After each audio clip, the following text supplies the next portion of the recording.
Hello বন্ধুগণ, তোমরা কেমন আছো? আশা করি ভালো আছো। আমিও ভালো আছি। তো আজকে ডিম ভুনা করব। তো ডিমটা আমি সিদ্ধ করে নিয়েছি। এখানে একটু হলুদ আর একটু লবণ দিয়ে মাখিয়ে এখন ভেজে নেব। তো মানুষ কম, এর জন্য 4টা ডিম নিয়েছি।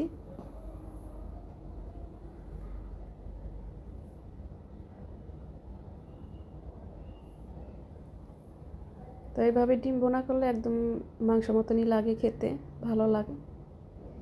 তো ডিম ভাজা শেষ। এই ডিম ভাজার তেলের মধ্যে আমি জিরা তেজপাতা দিয়েছি। এখন পেঁয়াজ দিয়ে দিব।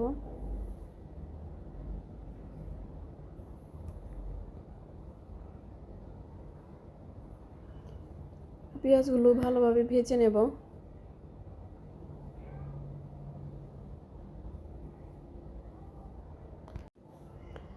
এবং ভুনাটা করতে গেলে একটু পেঁয়াজটা ভালোভাবে ভাজতে হয়, না হলে জল দেওয়ার পরে দেখা যায় যে পেঁয়াজটা সহজে গলতে চায় না। আর পেঁয়াজটা একটু ভাজা হলে তখন ভালো হয়। একটু লবণ দিয়ে দিব যাতে পেঁয়াজটা তাড়াতাড়ি ভাজা হয়ে যায় আর খেতেও ভালো হয়। তারপর দিয়ে দিব আমি একটু আদা রসুন বাটা দিব।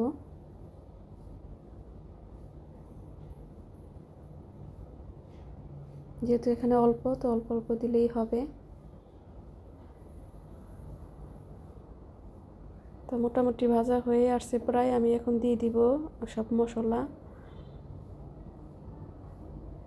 এখানে দিব আমি হলুদের গুঁড়ো, ধনিয়ার গুঁড়ো আর সামান্য একটু মরিচের গুঁড়ো দিব, লবণ। যেহেতু পেঁয়াজ দিয়ে ভুনা, তো অত মশলা দিতে হবে না, কম মশলাই হয়ে যাবে। আর এখানে কাঁচামরিচও দিয়ে দিলাম আমি।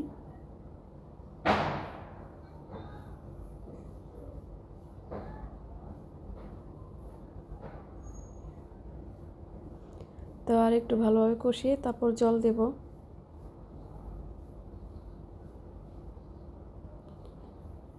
ডিম ভুনা রান্না করতে একদম সহজ। তো ভাজা শেষ, এখন জল দিয়ে দিব। জল অল্পই দিতে হবে, যেহেতু পেস্টটা আমি একটু ভালোভাবে ভেজে নিয়েছি, তো বেশি জল দিতে হবে না।